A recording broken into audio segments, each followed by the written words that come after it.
والله تنازعنا وبني عبد مناف الشرف أعطوا فأعطينا وأطعموا فأطعمنا وحملوا فحملنا حتى إذا تساوينا وكنا كفرسي رهان قالوا منا نبي يأتيه الوحي من السماء. ما جاء بك الساعة متوشحا بسيفك؟ ألا تنتهي حتى ينزل الله بك قارعة؟ ويلي من فعل إلى محمد.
Bismillahirrahmanirrahim. Assalamualaikum warahmatullahi wabarakatuh. Pada kesempatan kali ini saya akan menyampaikan sejarah mengenai kisah Vlad Tepes yang merupakan Raja Dracula yang hidup di dunia nyata. Tujuan saya menyampaikan sejarah ini adalah untuk menambah wawasan kita semua agar kita dapat mengetahui hal-hal yang berkaitan mengenai sejarah di masa lalu. Nah, bagaimana kisahnya? Marilah kita simak penjelasan berikut ini. Semua hal yang berbau mistis dan kejadian horor selalu berhasil membuat bulu kuduk kita merinding, tetapi juga membuat kita penasaran meski sudah mendengar kisah horor berulang kali. Nah, Dracula konon adalah hantu berwujud manusia yang suka meminum darah korbannya. Menurut cerita, mereka menggigit leher korban dan menghisap darahnya sampai habis. Beberapa orang bahkan percaya bahwasanya Dracula bisa berubah menjadi kelelawar. Meski Dracula cukup populer, akan tetapi kebanyakan orang hanya menganggap keberadaannya sebagai mitos belaka. Namun siapa sangka bahwasanya Dracula benar-benar ada dan pernah hidup di dunia nyata, bukan sebagai hantu, melainkan sebagai seorang raja.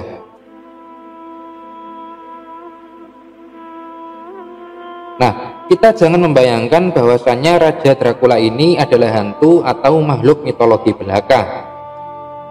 Dia justru adalah manusia sama seperti kita, di mana dia memiliki nama sebagai Vlad Tepes.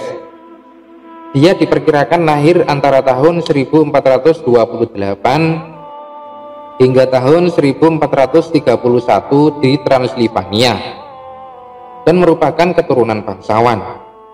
Nah, ayahnya adalah Vlad yang kedua, yaitu Vlad kedua Dracul, yang merupakan raja dari kerajaan Wallachia atau yang sekarang lebih dikenal dengan nama Rumania. Nah, suatu ketika dirinya ini pernah menjadi tahanan di kekhalifahan dinasti Utsmania.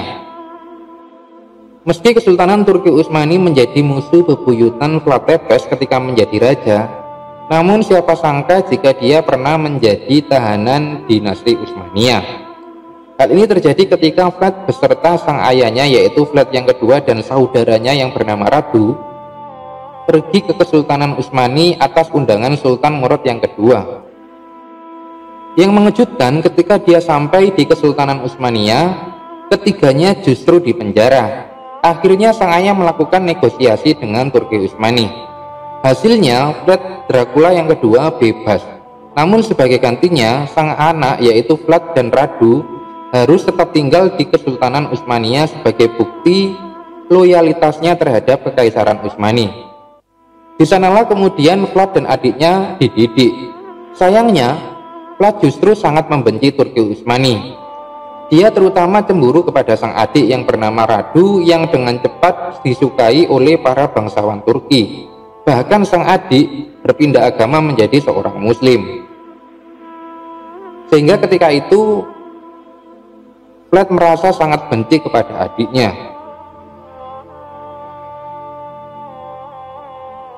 Nah, kemudian yang selanjutnya yaitu mengenai asal muasal nama Dracula.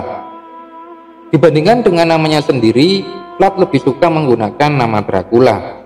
Ayahnya, Plat yang kedua, merupakan salah satu anggota kelompok rahasia bernama Ordo Dragon. Saking bangganya, sang ayah kemudian menambah Dracula sebagai nama akhirnya yang dalam bahasa Rumania berarti naga. Tidak berbeda dengan sang ayah, Plat juga tergabung dalam kelompok rahasia ini dan mendapatkan nama sebagai Dracula yang memiliki arti anak naga. Kemudian yang selanjutnya bahwasanya Plat ini bukan seorang hantu, akan tetapi dia benar-benar meminum darah manusia. Nah, ketika kembali dari Kesultanan Turki Utsmani, Plat Dracula mendapati sang ayah sudah dikhianati oleh rakyatnya dan dikubur hidup-hidup oleh tentara Hungaria. Nah, untuk membalas dendam, Plat Dracula kemudian mengundang semua orang yang terlibat dalam pengkhianatan ke sebuah pesta di rumahnya. Di tengah jamuan makan, Plat Dracula meminta para tentaranya untuk menusuk para tamu. Yang mengerikannya lagi, sementara orang-orang merenggang nyawa di depannya, Plat justru melanjutkan makannya. Dia bahkan mencelupkan roti ke darah para korban sebelum memakan roti tersebut. Nah, kemudian yang selanjutnya bahwasanya ini dia tidak tanggung-tanggung, korban dari Plat Dracula mencapai 100.000 orang. Di tahun 1456, Plat Dracula berhasil menjadi raja kerajaan Wallachia atau Rumania. Meski dikenal berhasil meningkatkan ekonomi rakyatnya melalui pertanian dan mempertahankan tanah air, namun dia juga adalah raja yang sangat kejam pada musuh-musuhnya. Selain membunuh para pengkhianat, Raja Plat Dracula juga membakar desa-desa milik rakyatnya, hanya agar tentara Turki yang menyerang tidak bisa mendapatkan apa-apa.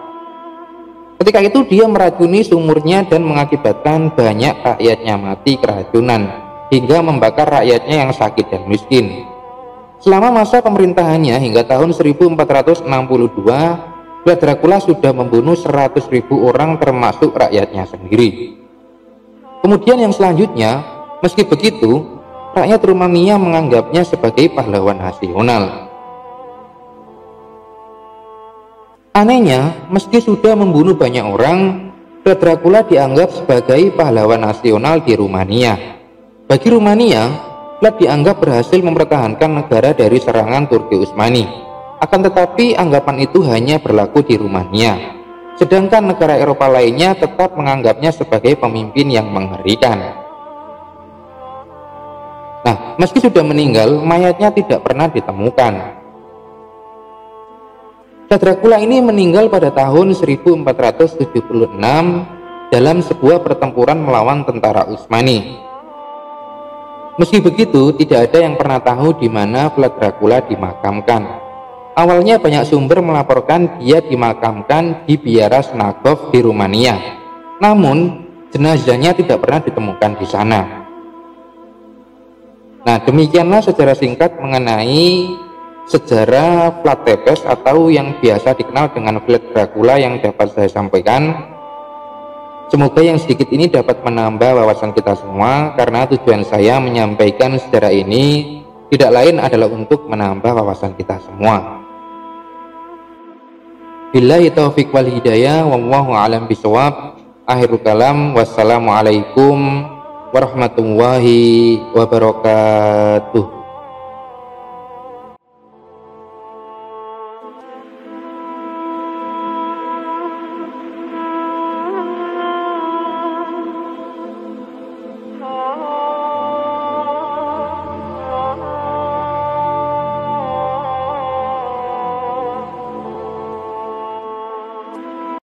بسم الله الرحمن الرحيم